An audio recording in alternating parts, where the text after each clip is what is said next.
በጣም በተትና የመጀመሪያ አድማጭ ሁኑ እስቲ። እናንተ ለመማር ዳተኛ ስለሆናችሁ ሮሜ ምናምን ተሰሎንቄ ቆላሲያስ ምን አያውቁም ባይዘው እና እኛ በጣም በእውቀት ባለጠጎች ነን ማለት ነው። እንደዚህ ብሎ ከገሰጻቸው እኛማ ጉድፈን ሰውየው ደብዳቤ ይጽፋል፣ መንፈስ ቅዱስ መጽሐፍ ቅዱስ ይጽፋል። ለማስረዳት አስቸጋሪ ነው። ትክክለኛው ቃል ሌዚነስ። ዳተኛ ማለት ትንሽ ከባድ ነው፣ ሰነፍ ይቀላል።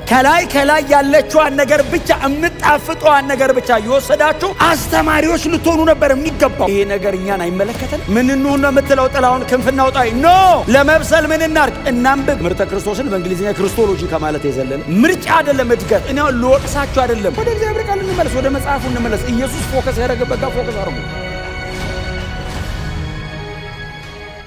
ይሄም አይ ቲንክ 50ዎቹ አጋማሽ አካባቢ የተጻፈ ደብዳቤ ነው። ስለዚህ የተወሰኑት እንደውም ግማሽ የሚሆኑት ደግሞ ከዚህ በኋላ የሚጻፉ ናቸው። የዮሐንስ መጽሐፎችን አያውቋቸውም። ዮሐንስ ወንጌል እጃቸው ላይ የለ፣ መልእክት የለ፣ ራእይ መጽሐፍ አያውቁ፣ ማቴዎስ ወንጌል፣ ማርቆስ፣ ሉቃስ፣ ሐዋርያ ሥራ አያውቁ፣ ሮሜ ምናምን ተሰሎንቄ ቆላሲያስ ምን አያውቁም። ባይዘው ዕብራውያን ብቻ ነው እጃቸው ላይ ያለው። ከዛ ውጪ ደግሞ የብሉይ ኪዳን መጽሐፍ ነው እጃቸው ላይ ያለው። እኔና እናንተ ደግሞ የአዲስ ኪዳን 26 መጽሐፍ አለን ከዕብራውያን ጋር 27 ማለት እና እኛ በጣም በእውቀት ባለጠጎች ነን ማለት ነው። ስለዚህ ዕብራውያኑን እንደዚህ ብሎ ከገሰጻቸው እኛማ ጉድፈን እነሱ በዛች ታክል ማቴሪያል በዛች ታክል 39 የብሉይ ኪዳን መጽሐፍና ምናልባት ደግሞ ገና አዲስ ኪዳንም አልሆነም ባይዘዌ ቅዱስ መጽሐፍ ነው ብሎ አይደለም የሚያነቡት ዕብራውያን። ይህንን ደብዳቤ ሰውዬ ማለት ነው እዚህ እንግዲህ ዕብራውያን ጸሐፊ ብለን የምንጠራው ሰውዬ ደብዳቤ ልኮላችኋል ተብለው እንዲተሰብስበው ቁጭ ብለው ነው የሚሰሙት። አይ ቲንክ የጻፈውም ሰውዬ ኦልሬዲ ስክሪፕቸር ወይንም ቅዱሳት መጽሐፍት እጃቸው ላይ ስላለ ወደኋላ ኮት እያደረገ ከቅዱሳት መጽሐፍ እየመከረ አንዳንዴም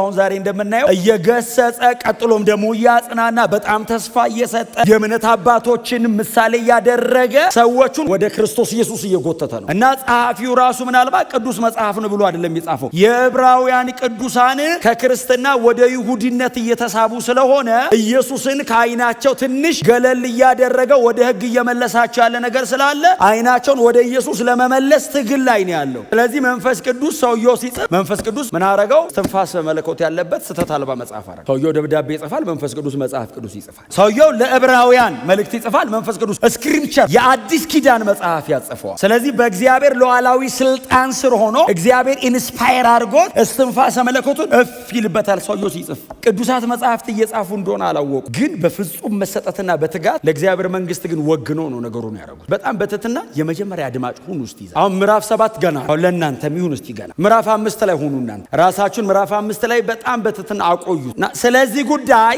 ሲል ስለ መልከ ጼዴቅ አሁን ስለ ሹመት ስለ ኢየሱስ መሾም ስለ ሊቀ ክህነቱ ሊያነሳ ፈልጓል እና ሲነበብ ስለዚህ ጉዳይ የምንናገረው ብዙ ነገር ቢኖረንም ባይዘዌ ያሰበውን በሙሉ አልተናገረም። ሰዎቹ መሸከም ስላልቻሉ አንዳንዱን ትቶታል ባይዘው። ስለዚህ ጉዳይ በጣም ብዙ የምንናገረው ነገር ቢኖረንም ነገር ግን አይነግረንም እንዴ ታዲያ?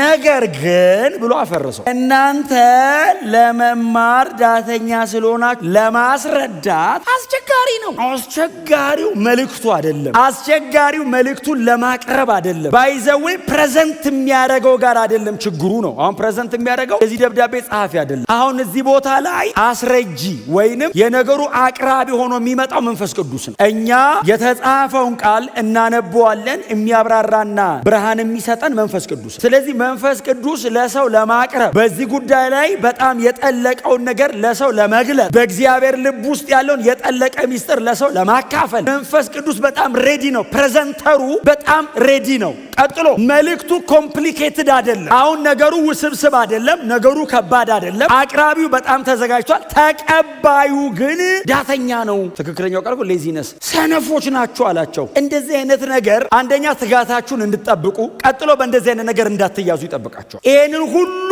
ብርሃንና መገለጥ እያፈሰሱ ቀጥሎ ደግሞ ሌላ እንደገና ተጨማሪ በዚህ ጉዳይ የጠለቀ ነገር ለማውራት ፈልገው መሸከም የምትችሉበት አቅም የላችሁም ማለት። አቁማዳው ያረጀ ነው፣ አዲስ ብንጨምርበት ይተረተራል። መልእክቱ በጣም ጠንካራና ጥልቅ ነው አይደለም እያለ ያለ ለማስረዳት ተቸገርን ያለው ነገሩ በጣም ውስብስብ ነው ሳይሆን እናንተ ለመረዳት ያላችሁ ነገር። ዳተኛ ማለት ትንሽ ከባድ ነው፣ ሰነፍ ይቀላል። ማያቅ ብቻ ሰው ለማወቅ የማይፈልግ እንደማለት ነው። ከላይ ያለችዋን ነገር ብቻ ብቻ የምጣፍጠዋን ነገር ብቻ እየወሰዳችሁ ጠንካራ የሆነ ነገር ግን መቀበል አትችሉ፣ አቅሙ የላችሁ፣ መሆን አትችሉም አይደለም ያላችሁ፣ ፈቃደኛ አይደላችሁም ነው ያላችሁ። አስተማሪዎች ልትሆኑ ነበር የሚገባው። ስቲል ግን አሁንም ቢሆን ወደዛ ለመሄድ ለማደግ ለመለወጥ ለመብሰል ሬዲ አይደላችሁም አይደለም ይለው። ይሄ ነገር እኛን አይመለከተንም። ምን እንሁን ነው የምትለው? ጥላውን ክንፍና ውጣይ ኖ። ከእግዚአብሔር ቃል ጋር ጊዜ ወሰዱ። የምትጸልዩበት ጊዜ ይኑራችሁ። እናንተና መንፈስ ቅዱስ አብራችሁ ጊዜ ውሰዱ። ለመብሰል ምን እናርግ? እናንብብ፣ እናጥና፣ በግል ጸልይ። እናንተና መንፈስ ቅዱስ ቃሉ ጋር ተገናኙ። ሌላ አይደለም እያለ ያለው በጣም የተለየ ሚስጥር አይደለም። እንደሱ አይነት ነገር የለም። አፍተሮል እሱን አይደለም እያወራ ያለው ይሄ ሰውዬ ከእግዚአብሔር ቃል ሚስጥር፣ ከእግዚአብሔር ቃል እውነት፣ ከእግዚአብሔር ቃል ብርሃን አንጻር እዚህ ላይ ዴብዝ ጨምሩ እኮ ነው። እዚህ ላይ ጥልቀት ጨምሩ። ምን ያህሎቻችን የክርስትና መሰረታዊ ትምህርት እንደምናውቅ ትምህርተ ክርስቶስን በእንግሊዝኛ ክርስቶሎጂ ከማለት የዘለለ የክርስቶስ ኢየሱስ ማንነት ላይ የመስቀል ስራው ላይ ምን ያህሎቻችን በእግዚአብሔር ቃል እውነት የጠለቀ ነገር እንደምናውቅ አላውቅም። ይሄ ሰው ግን አይ ቲንክ እንደዚህ አቆሟቸው ስለሚወዳቸው እንዲያድጉ ስለሚፈልግ እንጂ እያዝናና መልቀቅ ይችላል።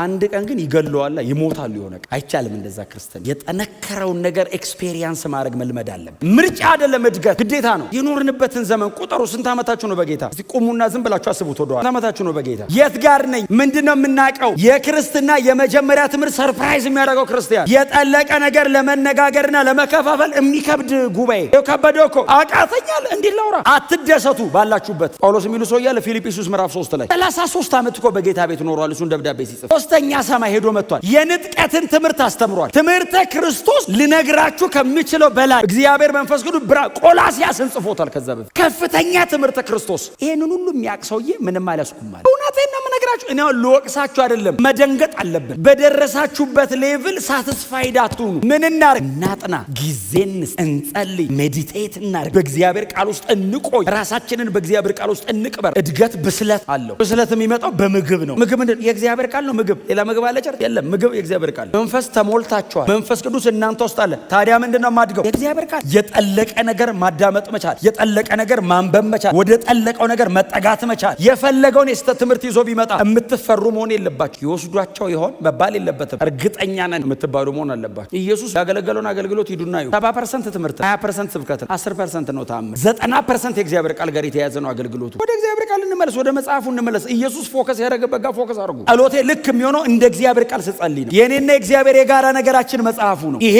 ቃል መሃላችን ካለ ዝም ብለህ ስጸልይ እንደ እግዚአብሔር ቃል ካልጸለይ ና ይልሃል እግዚአብሔር። ና እኔ እሱ ጋር መምጣት አልችልም ይልሃል። ለምን? አይፈቅድልኝም ቃል። ና እዚህ ጋር ይላል። እዚህ ጋር ስትመጣ እሱ እዚህ ጋር ኦልሬዲ አለ። እሱ ምንም ያህል ጊዜ በእግዚአብሔር ቤት እንቆይ፣ አሁን ግን ይኸው እየሰማ እንንቃ። ከዚህ በኋላ በህብረት መጽሐፍ ቅዱስ አጥኑ። በህብረት ሐዋርያቱ ይጨዋወቱት ነበር እግዚአብሔርን ቃል። ዛሬ እንትን የሚል አነበብ፣ ይሄ ነገር እንዲህ ነው የሚለው። እናድጋለን፣ እንለወጣለን፣ ትራንስፎርም ታደርጋለን። እንለፍ፣ እንብሰ፣ እንለወጥ፣ ልጅነትን እንሻር። ወዳጆች በጌታን እንደግ፣ በክርስትና ላይ ባለን መረዳት እንደግ፣ ውስጥ ተጠጉ፣ የእግዚአብሔር ቃል ውስጥ ቆዩ።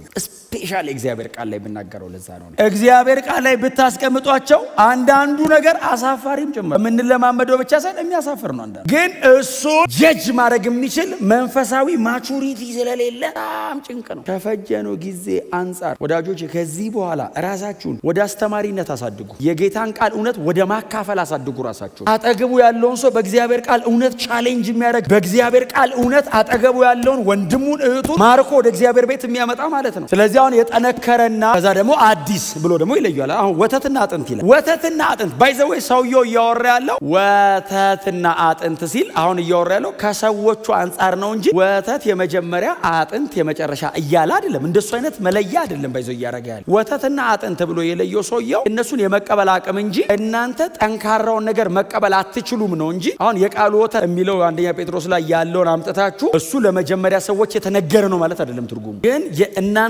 በሳል ነገር አቅም የላችሁም። አሁን ለመገንጠል አቅም የላችሁም። ጠንካራ ነገር ነገር ይፈትናችኋል፣ ያንገዳግዳችኋል፣ ትስታላችሁ ነው። መሸከም አትችሉም ነው። ልጅነትን ሻሩ። አሁን ድነት ይወሰዳል አይወሰድም እንበሉ። ይሄንን ግን ከዕብራውያን ጋር ዲል ለማድረግ ተጨነቀ ሰውየው። እያፈገፈጉ ወደኋላ እየሄዱ እየተጎተቱ እየተንገዳገዱ ሲያስቸግሩ ይሄንን ላውራው ያለ። እሱን ለማውራት ራሳችሁን አዘጋጁ፣ አብስሉ። እባካችሁ እናውራበታል። ኢየሱስ ስለ ኃጢአተኞች ሞተ። ይሄ የክርስትና የመጀመሪያ ትምህርት ነው። እዚሁ ላይ በስለን የክርስትና የመጨረሻም ትምህርት። አሜን ነው።